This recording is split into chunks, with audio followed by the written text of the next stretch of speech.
سلامونه او احترامات مو منئ ښه راغلاست. دا هم د نن ورځې مهم خبرونه. د مصالحې شورا مشر ډاکټر عبدالله خبر ورکړی چې سبا چهارشنبه قطر کې مذاکراتي ډلې مهمې خبرې پیلوي. کندهار کې د طالبانو په برید کې 8 تنه عسکر وژل شوي دي.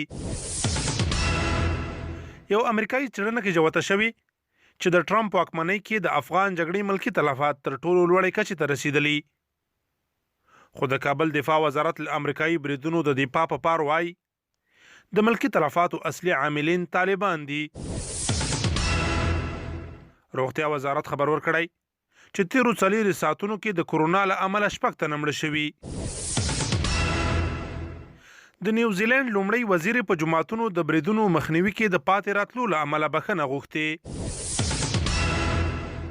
د امریکا نوي ولسمشر جو بایډن په لومړي ځل د امریکا دفاع وزارت لپاره یو تورپوستی جنرال نومان کړی دی.